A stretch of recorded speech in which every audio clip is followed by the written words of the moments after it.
Ready, go!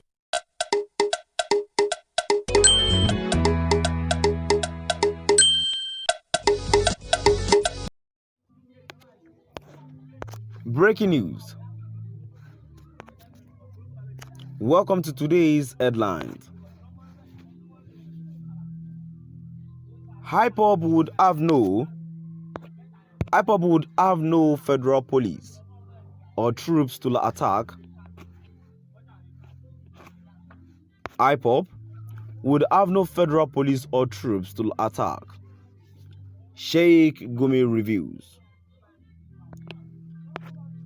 To my dear listeners from wherever you're listening from, please stay tuned as I read today's news. 62 years ago,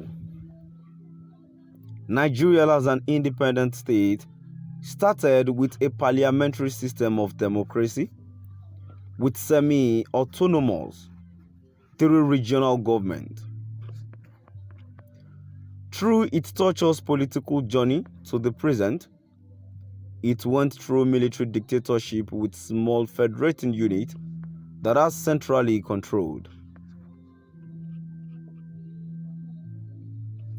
The year 1999 issued a presidential system of democracy with the president vested with a lot of powers, with weak federating state. To complete our metamorphosis into a prosperous nation, the last leg of restructuring that is not only pragmatic and feasible, but will address the call for self-autonomy or even sensational crisis. It is paramount that the next government should address and act immediately on the issue. I mean, by the 2027 elections, Nigerians should be different. We should be having the last president in this old dysfunctional system. But as they say, the devil is always in the details. This new Nigeria cannot but retain the 36th federating unit with FTC. Like the United States of America, which abhors people of different races, ethnicity, religious, ideological differences, and persuasions. A nation that was built on the ruins of a bloody civil revolutionary war. The Nigerian political option is narrowed towards this model. Our type of federation should be fashioned in a manner that will accommodate our drastic difference with self-governing state. Under a central federal government that deals primarily as a guide to our collective sovereignty and economic prosperity, especially when dealing with the outside world. This will silence all insurgencies, whether it is ethnic, like Biafra or Oduduwa, or religious, like the Sharia-based agitators, or economic, like the former Ada clashes.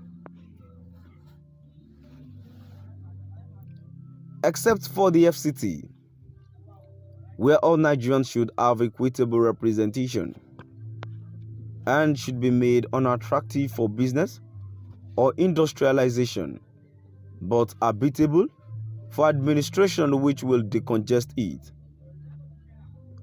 All other states have the power based on the democratic principle in each to promulgate laws that will ensure peaceful coexistence and progress. When it comes to resources, each state should control its resources but pay its shares of common expenditures to the federal government with a percentage agreed collectively. In short, we need a United States of Nigeria. Who knows, in the future, it can be a nucleus of the United States of Africa.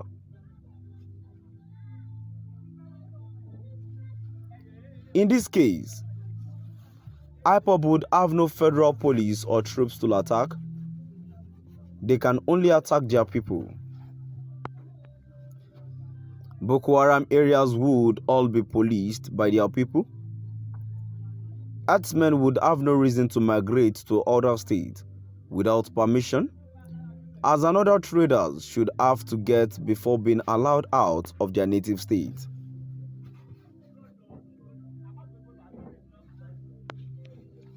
With alternative energy advancement, the Niger Deltans would have little to worry about their commodity, which is still valuable for some time, as other regions are ready to exploit their God-given resources widespread throughout the country. For me, any politician that is ready and capable of restructuring Nigeria to our collective taste immediately with the participation of foes and friends has my vote.